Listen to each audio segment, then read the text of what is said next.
ഇന്നത്തെ റെസിപ്പി എല്ലാവർക്കും ഒരുപോലെ ഇഷ്ടമുള്ള ഭട്ടൂരയാണ്.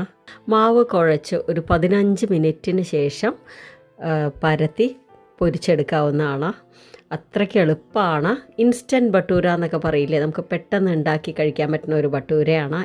പിന്നെ ഭട്ടൂര ഉണ്ടാക്കുമ്പോൾ പ്രധാനമായിട്ടുള്ള ഒരു പ്രശ്നം ഭട്ടൂരയിലൊക്കെ നല്ലോണം എണ്ണ നിൽക്കുന്നുള്ളതാണ്. നമ്മുടെ ഈ ഭട്ടൂരയിൽ എണ്ണ ഒട്ടും തന്നെ നിൽക്കില്ല കേട്ടോ. വളരെ ഡ്രൈ ആയിട്ടുള്ള ഒരു ഭട്ടൂരയാണ്. ഭട്ടൂരയ്ക്ക് മാവ് കുഴച്ചെടുക്കാനായിട്ട് ആദ്യം തന്നെ ബൗളിലേക്ക് 1 കപ്പ് മൈദ ഇട്ട് കൊടുക്കുകയാണ്.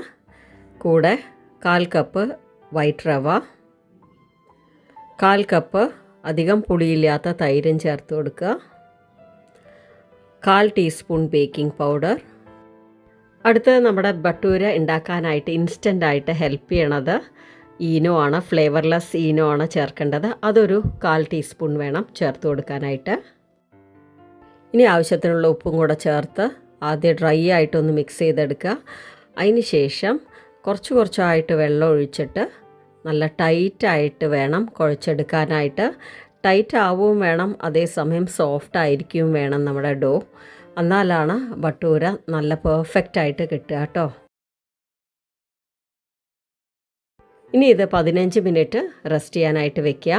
അപ്പോൾ അതാ 15 മിനിറ്റ് കഴിഞ്ഞു. അതിനുശേഷം ഞാൻ തുറന്നെടുക്കുകയാണ്. ഇനി ഇത് കൈകൊണ്ട് ചെറുതായിട്ടൊന്ന് ഉരുട്ടിയെടുത്താൽ മതി കേട്ടോ. അപ്പോൾ തന്നെ നന്നായിട്ട് കിട്ടും. അപ്പോൾ അതതുപോലെ ഒന്ന് പ്രസ് ചെയ്ത് ഓരോ ഉരുളകളായിട്ട് എടുത്ത് നമുക്ക് മാറ്റി വയ്ക്കാം. ഒരു മീഡിയം സൈസിലുള്ളതാണ്. ഇനി ഏതിലാണോ പരത്തിയെടുക്കണേ ആ ഒരു ബോർഡ് എണ്ണ കൊണ്ട് നന്നായിട്ടൊന്ന് ഗ്രീസ് ചെയ്യുക. അതുപോലെ ഉരുട്ടണയിലും ഇതുപോലെ ഒന്ന് ഗ്രീസ് ചെയ്തെടുക്കുക. അതിന് ശേഷം ഓരോ ഉരുളകളായിട്ട് ഇതുപോലെ വെച്ചിട്ട് പരത്തിയെടുക്കുക. എണ്ണ തേച്ചത് കൊണ്ട് തന്നെ നന്നായിട്ട് കിട്ടും.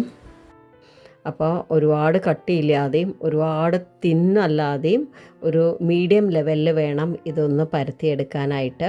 എണ്ണ നന്നായി ചൂടായ ശേഷം ഓരോ ഭട്ടൂരയായി ഇതുപോലെ ഇട്ട് കൊടുക്കുക. എന്നിട്ട് ഒന്ന് പ്രസ് ചെയ്ത് കൊടുത്താൽ തന്നെ അത് നന്നായിട്ട് പൊങ്ങി വരും. അപ്പോൾ ഒരു ഭാഗം നന്നായിട്ട് കുക്കായി കഴിഞ്ഞാൽ മറുവശവും തിരിച്ചിടുക. അതിന് ശേഷം എടുക്കാം. ഹോട്ടലിൽ കിട്ടുന്ന അതേ ടേസ്റ്റ് തന്നെയാണ് ഈ ഒരു ഭട്ടൂരയ്ക്കും. ഇതിൻ്റെ അകമൊക്കെ നന്നായിട്ട് വെന്ത് കിട്ടിയിട്ടുണ്ട്. മാത്രമല്ല എണ്ണയൊന്നും ഒട്ടും കുടിച്ചിട്ടില്ല. നല്ല പെർഫെക്റ്റ് ആയിട്ട് വന്നിട്ടുണ്ട് കേട്ടോ.